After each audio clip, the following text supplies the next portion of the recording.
지금 이 시간은 성경 봉독하신 로마서 11장 26절에서 36절 말씀으로 지덕진 선교사님 나오셔서 하나님의 행복에 동참합시다 제목으로 말씀을 주실 시간입니다. 이제 선교사님 나오실 때 오른손을 다 같이 들고 할렐루야로 하나님께 영광을 올려보도록 하겠습니다. 할렐루야. 잠깐 기도하고 그 다음에 영상 보고 말씀도 전하겠습니다. 기도하겠습니다. 사랑과 은혜가 충만하신 주여 하나님 아버지 감사합니다. 오늘 우리 한인 동상장로교회 예수도 여전도회 헌신예배 우리들 이렇게 다 함께 모여서 하나님 아버지 놀라운 사역에 대해서 함께 찬양하고 함께 나눌 수 있는 귀한 은혜 시간을 허락해 주심을 감사드립니다. 우리 봉상 목사님 통하여서 항상 귀한 말씀을 이전에 쥐어주시고 우리 성도님들과 함께 하늘나라의 순례의 길을 가기에는 이 아름다운 교회 하나님 아버지 정말 이곳에 주님의 동산처럼 모든 아름다운 향기가 가득 날리는 교회가 되게 하여 주시옵소서.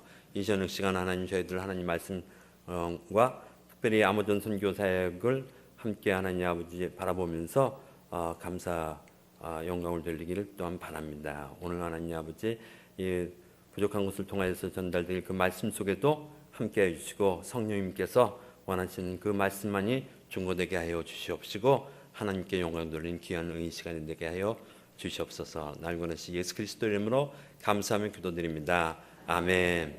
먼저 아마존 선교 사역 잠시 한 5분 정도 보고 오늘 또 말씀 보겠습니다. 기도의 향기가 하늘에 닿으니 주여 임재하여 주소서. 이곳에 오셔서 이곳에 앉으소서. 이곳에서 드리는 예배를 받으소서.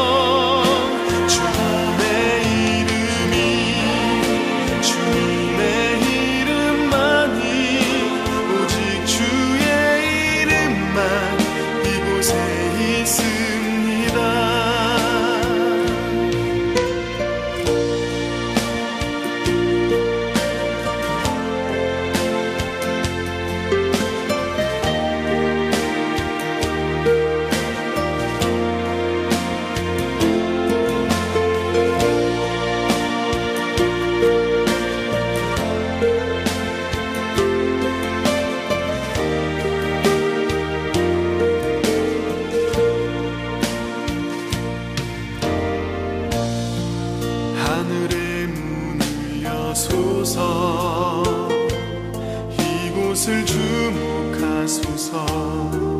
주를 향한 노래가 꺼지지 않으니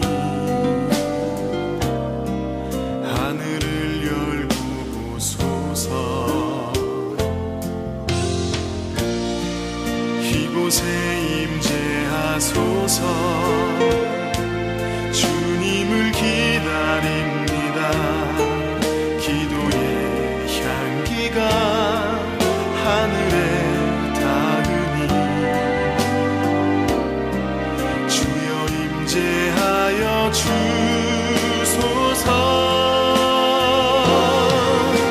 이곳에 오셔서 이곳에 앉으소서.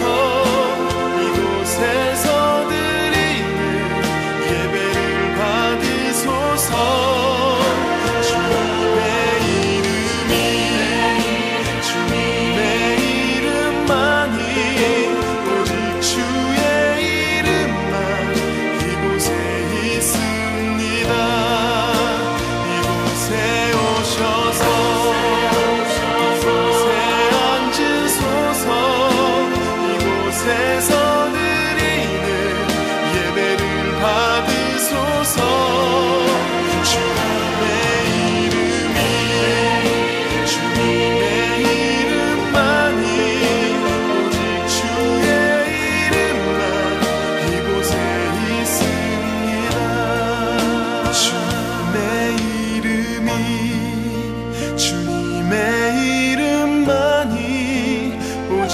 주의 이름만 이곳에 있습니다.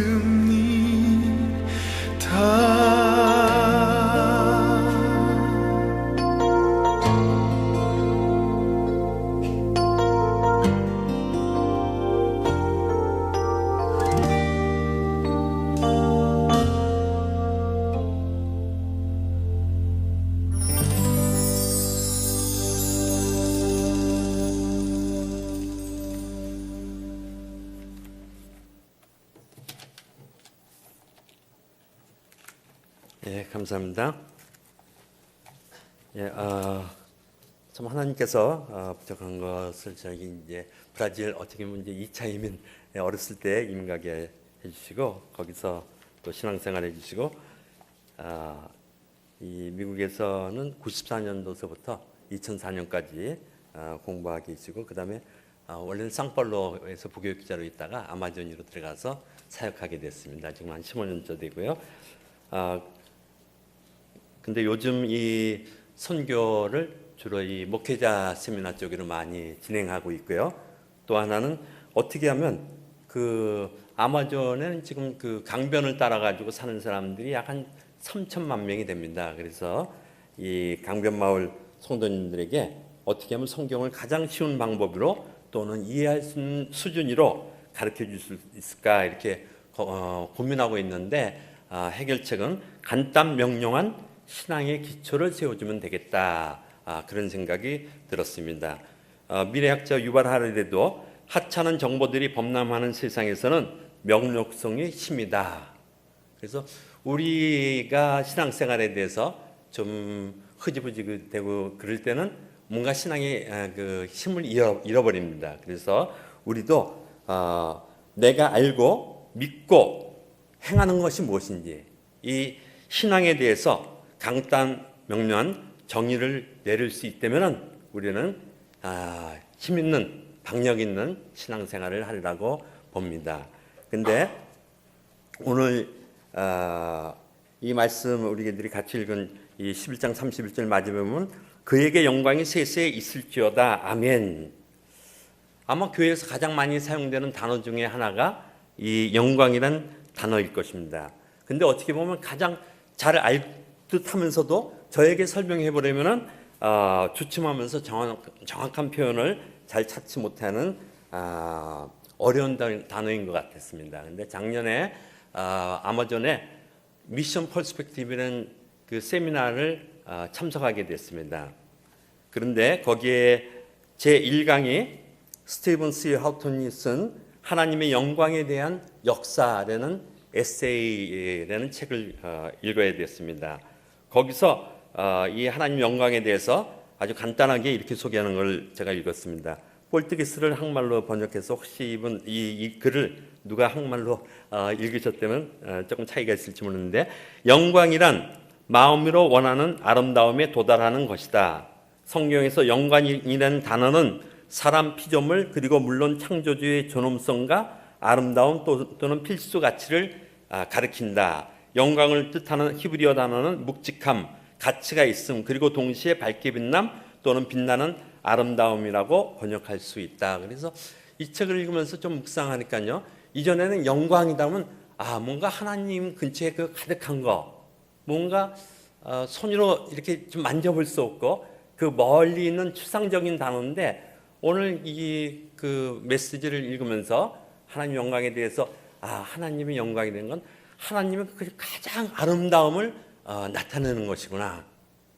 뭔가 우리들이 이 세상에서도 가장 아름답다. 그러면 이 세상에서 좀 표현하는 것이 아름다움을 어떻게 표현하죠? 예술로 표현을 하죠.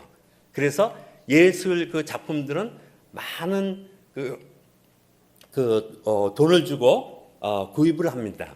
왜냐하면 그 작품 속에 아름다움이 있고 아름다움이 있으니까 뭔가 끌리는 점이 있는 것이죠. 그래서 하나님의 영광이다.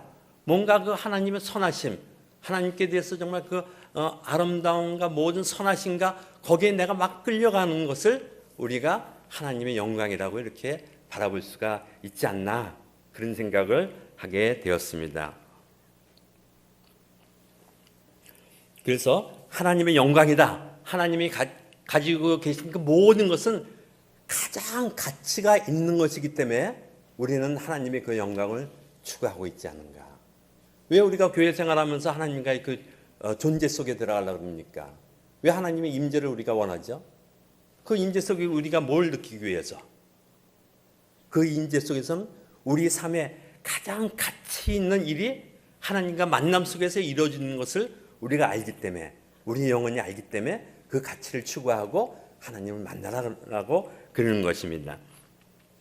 이 저자는 계속해서 얘기하기를, 그리고 누군가를 영화롭게 하는 것은 그분의 가치와 본질적인 아름다움을 인식하는 것입니다.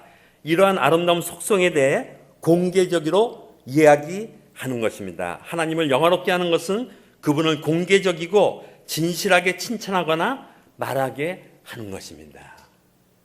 참 하나님의 영광, 하나님의 그 아름다우심, 하나님의 선하신 가장 가치 있는 그 분이 되는 것을 우리는 증거하는 것이 바로 하나님의 동참하는 일이고, 이 일을 위해서 우리가 불렀다고 볼 수가 있습니다. 근데 오늘 제가 이 로마서 11장 말씀을 이렇게 좀 본문 말씀으로 삼은 것은, 이 구절은 이제 마지막 부분을 보니까요, 이 36절, 누가 먼저 내게 주고 나로 만물이 주에게서 나오고 주로 말미암고 주에게로 돌아갑니다. 그에게 영광이 세세 있을지어다 했는데, 이 구절을 묵상하다 보니까 욥기 41장 11절이 생각이 났습니다. 거기에 보면 누가 먼저 내게 주고 나로 갚게 하였느냐, 온 천하에 있는 것이 다 내 것이니라. 그러면서 하나님이 그 창조 때 이 욥과 대화를 나누면서, 창조 때 욥아 너는 어디 있었냐, 대장부분 한번 말해봐라. 그러면서 하나님의 그 창조에 대해서 얘기를 합니다.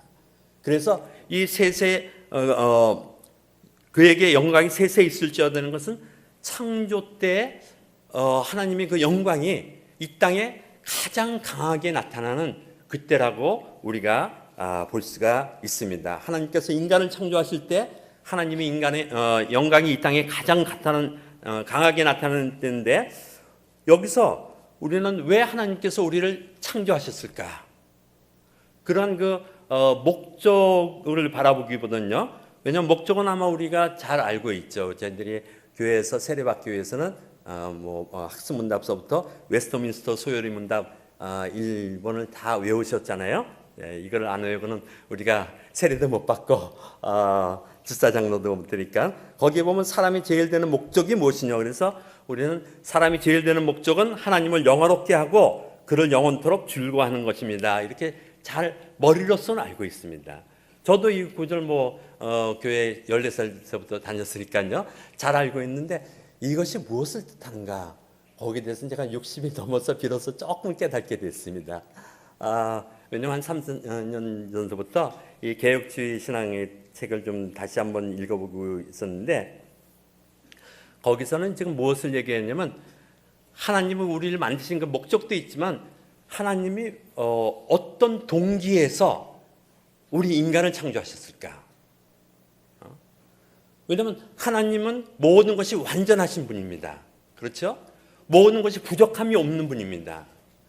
그러니까 모든 것이 충만하신 분이고, 그러다 보면 모든 아름다움에 정말 누구도 손상을 입힐 수 없도록 충만하신 그 아름다움이 있고, 또 다른 편으로 생각할 때 이 세 분이 모든 것이 충만하니까 그 행복도 충만하셨던 것입니다. 성부, 성자, 성령께서 세 분이 주고받고 모든 것을 계획하시고 대화 가운데 행복이 넘쳤다는 것입니다. 그런데 이 모든 이 아름다움과 행복과 자기 소유가 충만할 때는 뭔가 나눠주고 싶은 마음이 있습니다.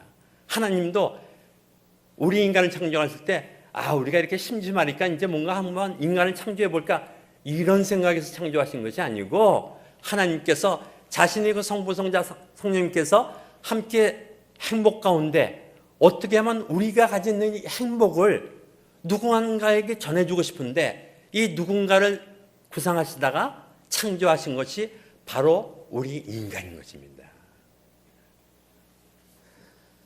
영원한 아름다움고 완전한 행복이 소유자신 하나님께서 자신의 행복을 나누시기 원하는 대상을 생각하셨는데, 바로 우리 인간을 생각하셨던 것이죠.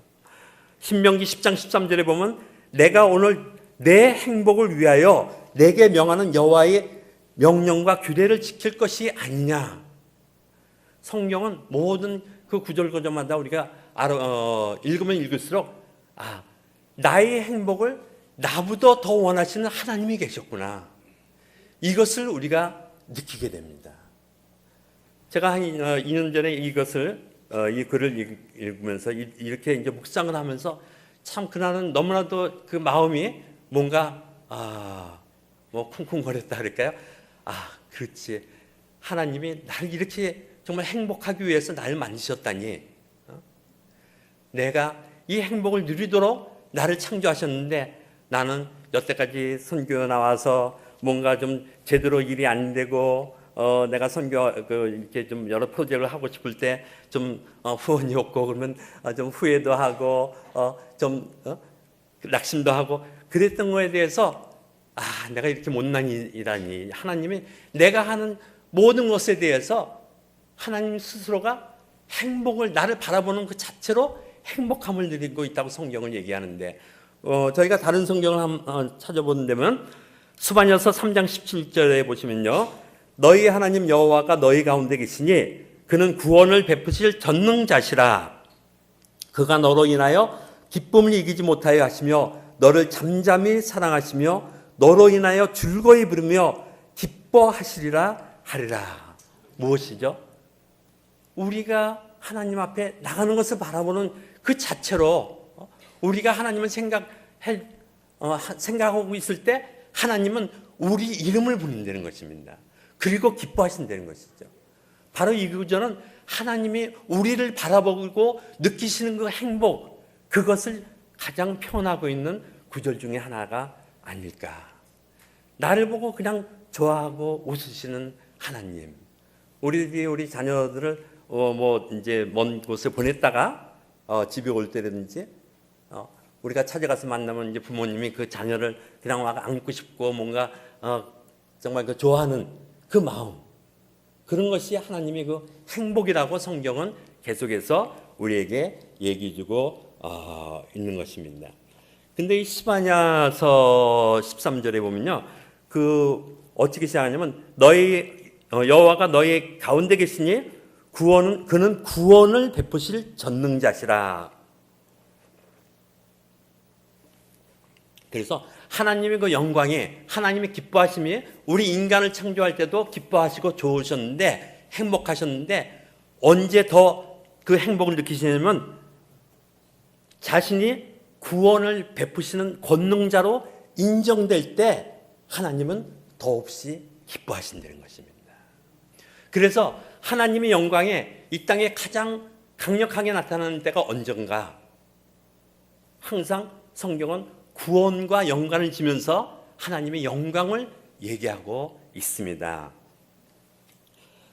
출애굽기 33장 18절에 보시면요, 모세가 가로되 원컨대 주의 영광을 내게 보이소서 이렇게 부탁했을 때 하나님께서 가라사대 내가 나의 모든 선한 형상을 내 앞에 지나게 하고 여호와 이름을 내 앞에 반포하리라. 나는 은혜 줄 자에게 은혜를 주고 긍휼히 여길 자에게 긍휼을 베푸니라. 이렇게 말씀하시면서 내 영광이 지날 때 너를 반석틈에 두고 내가 지나가도록 내 손으로 너를 덮었다가 손을 거두리니 너는 내 등을 볼 것이요 얼굴을 보지 못하리라. 이렇게 얘기를 하셨습니다.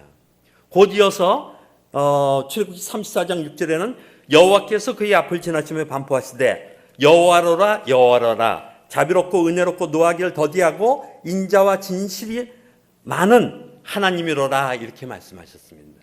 맨 처음에 하나님께서 긍휼을 베풀 자에게만 베풀겠다 했을 때는 모세가 좀 마음속에 굉장히 무거웠습니다. 내가 이 이스라엘 백성을 데리고 가나안 땅으로 들어가 이랬는데 항상 하나님 앞에 거역하고 반역하고 정말 따르지 않은 이 백성들, 도리어 하나님이 노하셔서 다 멸하지 아니할까.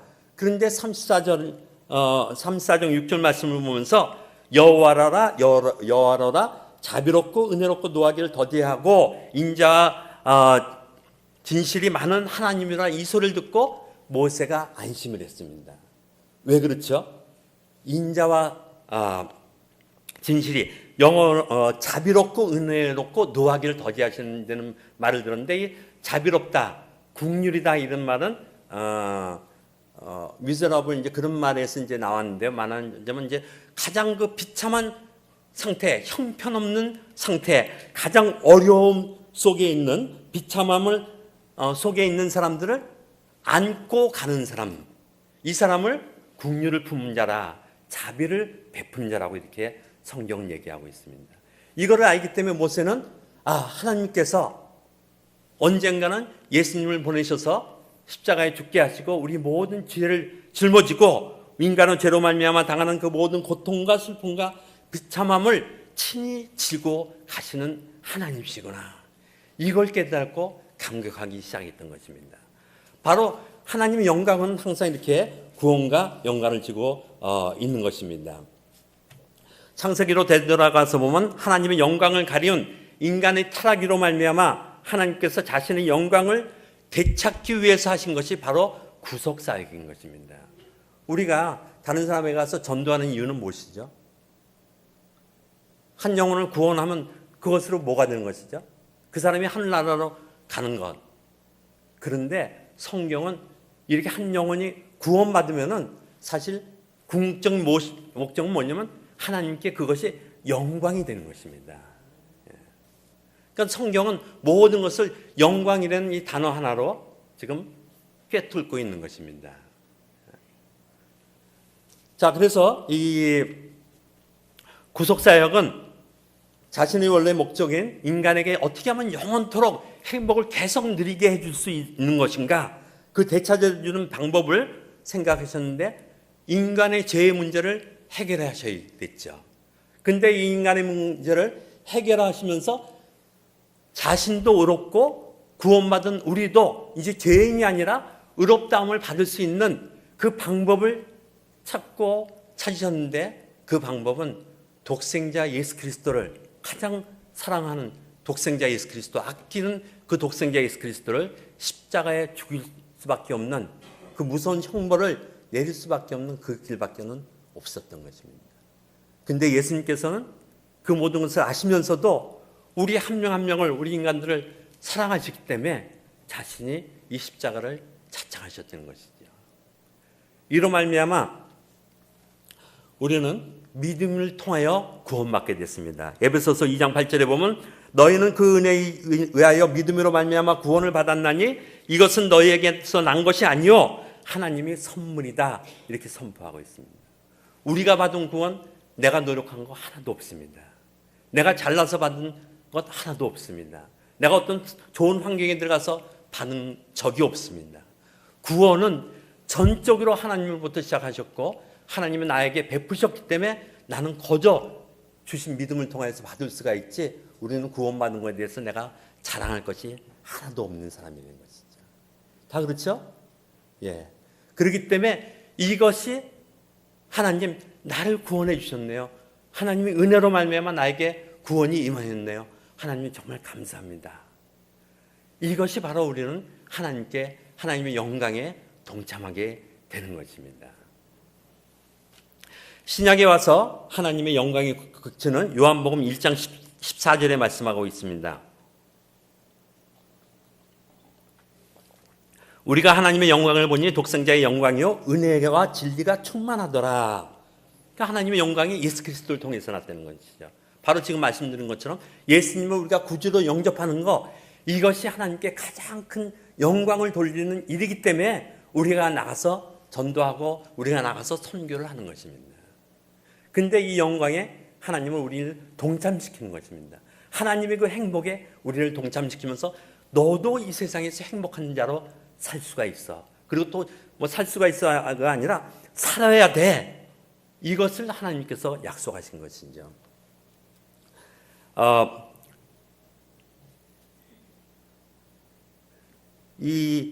오늘 이 구절에 대해서 지금 왜 제가 이것을 보면요, 우리가 이제 다 선택함을 받지 않았습니까? 구원받지 않았습니까?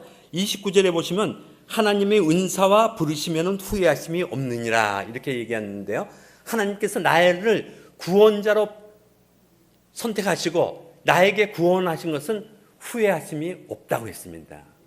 그러니까 우리는 인생을 살아가면서 뭔가 사업이 잘 될 때는 정말 하나님 축복 가운데 좀 담대하게 이제 크리스찬이라고 생각하지만 뭔가 일이 좀 안 풀리고 자녀가 탈선을 한다든지 가정이 정말 굉장히 어려워진다면 뭔가 풀이 죽습니다. 그리고 행복하지 않다고 생각합니다. 근데 성경은 뭐라고 얘기하죠? 행복이라는 것은 하나님께서 정해 주신 그 틀이 있습니다. 로마서 4장 5절 8절에 보시면요. 이를 아니할지라도 경건치 아니한 자를 의롭다 하심을 믿는 자에게는 그의 믿음을 의로 여기시나니 이란 것이 없이 하나님께 의로 여기심을 받는 사람의 행복에 대하여 다윗이 말한 바 그 불법을 사하심을 받고 그 죄를 사하심을 받는 자는 복이 있고 주께서 그 죄를 인정치 아니할 사람은 복이 있다 한가 같으니라. 자, 이 구절에 의하면 예수 그리스도를 구주로 영접하고 나의 모든 죄가 사함 받았잖아요. 그럼 나는 행복한 사람입니까? 아닙니까? 성경이 행복한 자라고 얘기하고 있습니다. 이런 우리는 성경의 프레임 속에서 나는 어떤 존재인가? 이것을 우리가 찾고 내가 행복한 사람이야. 이것을 주장해야지 세상이 주는 그 기준에 따라서 돈이 있으면 행복하고 뭔가 많은 학업을 그러니까 학문을 쌓아가지고 많은 어떤 박사학위라도 받고 정말 모든 것이 낮으면은 내가 행복하다. 소유를 더 많이 차지하면 소유하다. 더 건강하면 행복하다. 뭔가 있는 거를 가지고 소유를 가지고 우리는 행복이라는 기준을 쌓는 그런 세상적인 기준, 어떻게 보면 마귀의 기준을 우리는 너무나도 신봉하고 있습니다. 그런데 성경에는 뭐라고 얘기했냐면 우리가 예수 그리스도로 믿음으로 말미암아 이제 마귀의 나라에서 하나님 나라로 옮겨졌다고 얘기하고 있습니다. 그래서 하나님 나라로 우리는 옮겨졌기 때문에 우리가 따라야 될 기준은 하늘나라 기준인 것이죠. 하늘나라의 그 행복의 기준은 용서받은 사람, 죄를 용서받고 죄인이라고 더 이상 불리지 받은 예수 그리스도로 말미암아 죄인이라고 불리지 받지 않는 우리는 행복자라는 것입니다. 그래서 이 행복의 방편에 대해서는 어떤 인간도 하나님께서 이렇게 행복의 기준을 정하시기 때문에 우리는 항의할 것이 하나도 없습니다. 그냥 성경이 보여준 대로 그래 나는 정말 행복한 사람이야. 근데 왜 하나님께서 이렇게 우리를 행복자라고 하셨는가? 요한복음 10장 10절에 보면 예수님께서 내가 온 것은 양으로 생명을 얻게 하고 더 풍성히 얻게 하려 함이라 이렇게 얘기하고 있죠. 다 믿죠? 풍성한 삶, 행복한 삶을 얘기하고 있습니다. 그런데 우리 정체성은 이제 예수 그리스도 안에서 하나의 몸을 이뤄가고 있잖아요. 그래서 이렇게 교회 안에서 우리가 한 몸을 이루고 있는데 에베소서 4장 16절에 보시면요. 그에게 온몸의 각 마디를 통하여 도움을 받음으로 연결되고 결합되어 각 지체의 분량대로 역사하셔 그 몸을 자라게 하며 사랑 안에서 스스로 세우니라. 우리는 예수 그리스도를 머리로서 우리는 그리스도의 몸으로 하나님 안에서 점점 세워가고 있는 것입니다. 왜냐하면 우리 자신이 하나님의 성전인 것이죠. 고린도전서 3장 16절에 보시면 너희는 너희가 하나님의 성전인 것과 하나님의 성령이 너희 안에 계시는 것을 알지 못하느냐 하면서 10절에 보시면은 제게 주신 하나님의 은혜를 따라 내가 지혜로운 건축자와 같이 터를 닦게 두며 그러면서 계속해서 지금 뭔가 지어져 가는 그 이미지를 사도 바울은 여기서 고린도전서 3장 12절부터 계속 나가고 있습니다. 지금 거의 마지막 부분에 좀 얘기하고 있는데요. 그러면서 요한계시록에 대해서 지금 우리가 건축자로서 어떻게 쓰임받고 있는 것을 요한계시록에 얘기하고 있습니다. 그런데 요한계시록 21장 2절에 보시면은 내가 또 봄에 거룩한 성 새 예루살렘이 하나님께로부터 하늘에서 내려오니 그 준비한 것이 신부가 남편을 위하여 단장한 것 같더라. 이러시면서 여기에 우리들이 그 아름다운 천상에서 내려오는 새 예루살렘의 건축 자료로 쓰여지고 있다고 이렇게 얘기합니다.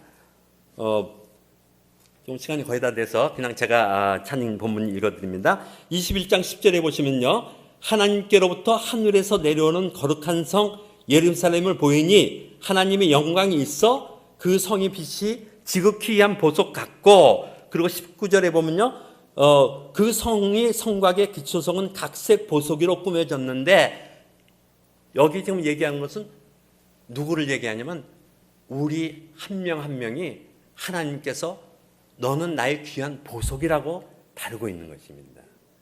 네, 곧 뭐 신앙적인 자세한 것은 제가 말씀한 드리기 그렇지 않겠는데, 우리는 하나님께서는 사실 어떻게 보면 계시록이 창세기보다 앞섭니다. 그러니까 우리 인간을 창조하시기 전부터 하나님은 무엇을 계획하시냐면 너는 이 세상에 태어나서 구원을 받고 아름다운 보석으로 가꿔주면서 마지막 날 새 예루살렘에 박히는 귀한 보석이 될 거야. 그렇기 때문에 너는 행복자야. 벌써 우리 결말을 아시고 새 예루살렘 성전에 모퉁이 귀한 보석의 위치를 우리에게 심어주신 것입니다. 우리는 어떤 때 그래서 이것을 생각하고 난 다음서부터 사실 저는 좀 더 편안해졌습니다. 왜냐하면 어려움이 닥치면 무엇이죠? 내가 하나님 안에서 그 새 예루살렘 성전에서 한 모퉁이 보석이 된다면 나의 어려움 사건들은 사실 나의 보석을 더욱 윤나게 깎아나가는 그 시간이라는 것이죠. 그리고 내가 하나님의 구원에 대해서 생각하고 감사드릴 때, 이때 영광이 더 나타나면서 내가 보석이로서 더 아름답게 다듬어지면 마지막 날 그 새 예루살렘의 성전에 그 모퉁이에 보석으로 박힐 내 자신, 이것을 알기에 나는 어떠한 상황을 만나더라도 이 땅에서 구원받은 나의 아이덴티티, 그 정체성을 내가 잊지 않고 하나님께 감사하고 모든 것을 주신 것을 감사로 받아들일 때 하나님은 나를 더욱 영롱한 보석으로 꾸며가시는 좋으신 하나님, 이 하나님께 영광을 돌리는 우리 모두가 되기를 바라며, 오늘 헌신 예배를 드리는 한인 동산 장로교회 에스더 여전도야 모든 성도님들이 되시기를 바랍니다. 기도하겠습니다. 여호와 하나님 아버지, 감사합니다. 오늘 저희들 짧은 시간이지만